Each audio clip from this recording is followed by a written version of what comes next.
if you're shooting Sony full frame camera, and why you should buy this lens, the Sigma 10 to 18, not for APS-C shooter, but for full frame shooter. Why you should consider this one instead of this 16 to 35 Sony GMII version 2. But this is only for video shooter. For photo, the coverage is not good. But for video, this lens is quite a magic. And my philosophy with ultra wide is like 90% time I'm only use the widest focal length, like 16 to 35. I'm usually just use 16, maybe like to 20, like 16 to 20. But when I go to an event, I only need 16 to get that ultra wide feel of the space. Then I switch to 24 to 70. I don't need this lens for the rest of the focal length. Then this lens is still quite heavy. It's over 500 grams. It's not heavy by the absolute term, but it's still heavy. And this lens, wow, it's only over 200 grams. And how small it is. And this lens is much wider. So, okay, enough talking. I'm going to put this on my Sony a7 IV because I can do full frame, I can do APS-C in 4K. I can turn active, I can do maybe clear image zoom, and compare this to the Sony lens. I'm only in 16. I'm gonna show you 16, and you can see the field of view difference. So right now it's the Sigma 10 to 18 is on my Sony a7 IV, and this is full frame without active IBIS. Right now I'm at the 10 millimeter, and of course it's video mode, so it's 16:9. If in the photo mode, it will have more of the dark edge, the vignette. It's at F2.8. F2.8. So we will see how the corner sharpness looks like in 4K. Actually, it's pretty decent in my camera. Okay, let's zoom in to 12. You can see at 12 it's pretty much gone. Yeah, actually I can make the corner more sharper, but then the center looks a bit not in focus. Now the center is perfectly in focus, and the corner is pretty decent because I'm pretty close to the corner.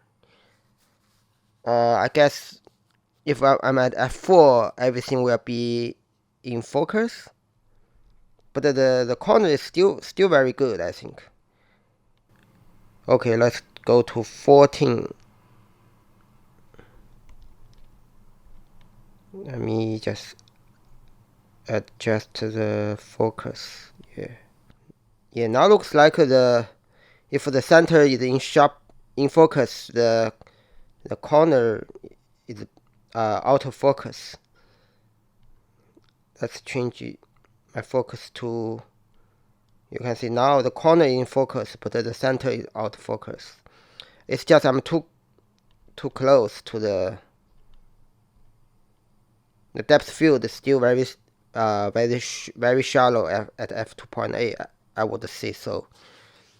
Okay, this is 14. 16. Okay, now we see more of the dark edge now compared to 12 and 14. how is the sharpness? Let's go to 18. Yeah, now definitely even more. Okay, so that's in full frame without active IBIS, without clear image zoom. So let's try clear image zoom. That's 1.1. Okay, that's 1.2. Yeah, you just need 1.2 to cover the I think you can cover the entire range. That's you got a 12.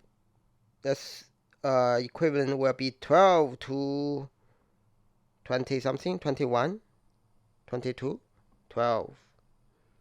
That's super wide, I'm telling you. At 10. Let's try to pan. Of course, the corner will be very dark. But if you don't want to use the 10, you can just go to 12. I think now the corner is much better. 12 times 1.2, what's that? 14? Still very wide. The benefit of use clear image zoom is like instead of the active,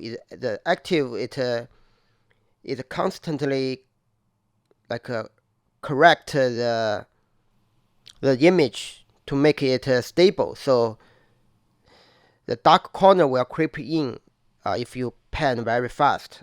Later I will show you. So I prefer just use like 1.2 clear image zoom. But you lose the eye autofocus, at least with A7 IV. If you use the newer camera like ZV-E1, A9 III, or like the Sony A6700, that APS-C camera, when you use clear image zoom, it maintains all the focus mode like eye focus. Okay, now I'm in active IBIS at 10 millimeter. You can see it pretty much eliminate the dark corner, but I will pan very fast. You will see what I mean. You see the corner will, the dark corner will creep in because the active IBIS will do more to correct the. You can see yeah. With clear image zoom, you don't have this issue because it's just standard IBIS. But let's turn to 12. Do we see some at 12? Because 12 millimeter is much forgiving. I think 12 looks good.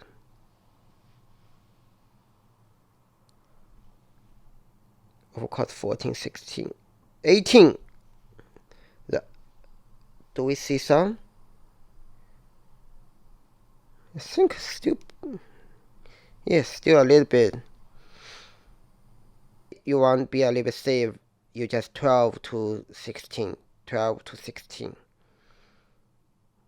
We are still 12 plus the crop factor. We're still at 13.5. Very wide this is. And the sharpness is very good. Even at the F2.8. The corner to me is perfectly usable for 4K image. So actually now I'm gonna do one more test, is switch to APS-C mode. You guys remember this is 12. This is 12 with active, 12 with active. Okay, now I switch to APS-C and at 10. This is APS-C mode at 10. This is how wide APS-C. This lens supposed to be used for 10 to 18. This APS-C at 10. Okay, I think every test, without active. I think every test for this lens is done. Now I'm switched to the Sony 16 to 35 GMII II. You will see the field of view difference.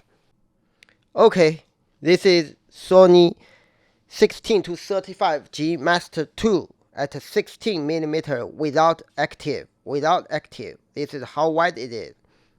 Yeah, you will be shocked. It is even narrow than the 10 to 18 in APS-C mode. This is narrower than the 10 Sigma 10 at APS-C mode. I know it's the 10 in APS-C mode is 15mm, but I'm very surprised. Just 1mm will be that huge difference. And the sharpness, sure, the center is very sharp, but again the corner will be a little bit soft. I think, yeah, again due to the field of view. I don't know what term to describe. I don't know what you think. After the comparison, I think I will just bring the Sigma 10 to 18. So small, so lightweight, and so much wider. I think the Sigma 10 to 18 is really a win. And their lens is also F2.8, and it's very sharp. Even in full frame mode, it's still very sharp. Yeah.